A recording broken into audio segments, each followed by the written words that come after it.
नमस्कार दोस्तों, हमारी आज की इस कहानी का नाम है तलाक। संयुक्त परिवार में रहने वाले मनोहर जी घर के मंझले बैठे थे। बड़े भाई का मसालों का कारोबार था, जिसमें उनका बड़ा बेटा हाथ बटाता था। उनकी बड़ी बहू और मनोहर बाबू की पत्नी में खूब बनती थी।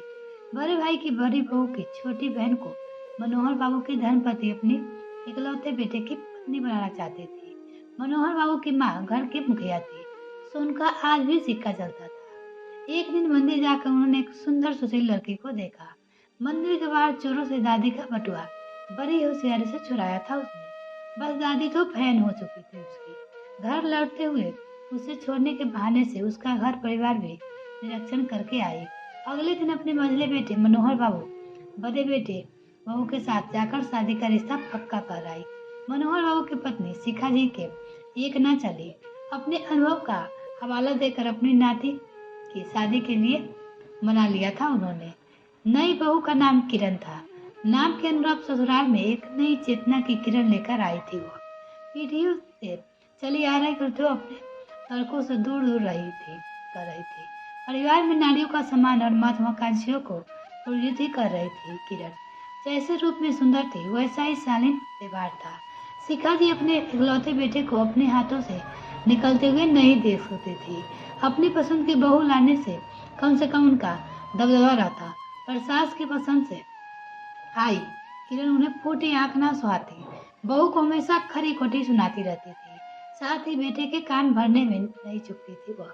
मनोहर बाबू को अपनी बहू को बेटे बनाना उन्हें जहर न लग रहा था। बड़े जेठ के बेटे की छोटी साली से अपने बेटे के लिए चुनकर रखना कुछ काम नहीं आया। उसकी भी अभी तक शादी नहीं हुई थी। एक दिन बड़े जेठ की बहू के मुंह से निकला, काफी सुधा तो अभी तक कुमारी बैठी है। किसी तरह अपने बेटे की जिंदगी से निकाल कर बाहर कर दो इस किरण को। जड़ से सुधा इस घर में आ जाएगी, फिर तुम्हारा बेटा तुम्हारा ही बस में रहेगा। शिखा जी की आंखों पर यही सपना पड़ने लगा। अपने इकलौते बेटे से पागलों की तरह प्यार करने वाली माँ अपने ही बेटे के दुश्मन बन गई। प्रसन्न का कोई भी तरीका छोटे बड़े बेटे को अलग करने की। किरण वृद्धि में दिन थी, सो अपनी सास की हल चाल के परतूब देती।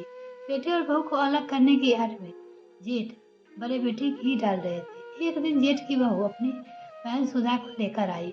किरण स्थानीय अखबार की नौकरी करती थी। काम के सिलसिले में अपने सहकर्मी के साथ बाहर गई थी। उस रात मौका देखकर अपनी काकी सास के विश्वास के उनके बेटे के नींद में गोली धोखे से खिला दिया उसने। अपनी बहन सुधा को उसने कमरे में छोड़कर बाहर से दरवाजा बंद कर चिल्लाने लगी, देखो देखो इसको, घर में चरित्रवान लड़के को करतूत। पत्नी की अनुपस्थिति में मेरी बहन को इज्जत से खिलवाड़ कर दिया, अब उसका क्या होगा। शिखा जी का यह योजना पसंद तो नहीं थी, पर दोनों बहनों के मति भ्रष्ट कर दी थी उनकी। उनका बेटा आत्मग्लानि से रोते हुए कहा था, माँ मेरा विश्वास करो, मैं कुछ नहीं किया है। उसके आवाज दबाते हुए दोनों बहनें चढ़ाई कर दे रही थी। बेटे वक्त कितनी पत्नी से तलाक लेकर सुधा से शादी कर ले। सुधा ने पुलिस को धमकी देकर तलाक के पेपर साइन करवा लिया। किरण के घर लौटते ही पेपर दिखाकर शिखा को हाथों पर पति के इस धोखेधड़ी की उम्मीद नहीं थी। किरण को जैसे ही उसने अपनी माँ की कसम देकर सच जानना चाहा, उसने दरवाजा बंद कर लिया। किरण समझ चुकी थी कि यह चाल है, साबित करने के लिए कोई सबूत नहीं था। अगले दिन रो रो कर आंखें सूझे पति के कमरे से निकलने सबूत ढूंढने जैसे ही अंदर गई, किरण को कुछ मिला। अचानक लैपटॉप खोलकर देखने लगी, सूझी उसने सबूत मिले गया पति के बेगुनाहों का। घर के सभी सदस्य सामने पर्दाफाश होते ही शिखा जी के जेठ की बड़ी बहू को सबको शिखा को समर्पित रहने का आग्रह किया। सुनकर किरण को आश्चर्य नहीं हुआ और उनके बेटे को सर से माँ को कहा, आप इतने नीचे कैसे गिर सकती हो माँ। अपने बेटे की जिंदगी से उसके जीवन साथी को दूर करने के लिए इतना घिनौना षड्यंत्र कैसे रच सके आप। भाभी और उनको बहन तो पराई है, आप तो मेरी जन्मदात्री हो, आपने ऐसा क्यों किया माँ। शिखा जी रो रो कर बेटे के सामने हाथ समर्पण करती हुई बोली, मुझे माफ कर दो बेटा, यह योजना आखिर तक इतनी घिनौना रूप ले लेगी मैंने कल्पना भी नहीं की थी। बहू उनकी बहन ने गला दिया था मुझे। तेरा बहू तो तेरे साथ तलाक का पेपर उन्होंने बनवाया था और तेरे साइन करवाए थे। मनोहर बाबू जो सदा पत्नी की बात सुनते थे, कभी अशांति के डर से लड़ाई झगड़ा नहीं करते थे, दहाड़ कर बोले। शिखा, आज से तुम मेरे लिए मृत समान हो। आज से मैं तुम्हारा कभी मुंह नहीं देखूंगा। मैं दूंगा तुम्हें तलाक। शांत स्वभाव के मनोहर बाबू यह रूप सभी के लिए अप्रत्याशित था। किरण ने पैर पकड़कर कहा, बाबूजी, आपने हमेशा मुझे अपनी बेटी माना है। आप मेरे पिता हैं। इतनी बड़ी सजा मत दीजिए माँ को।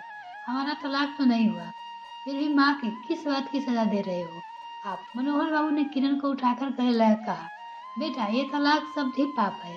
एक माँ होने से पहले शिखा एक औरत है।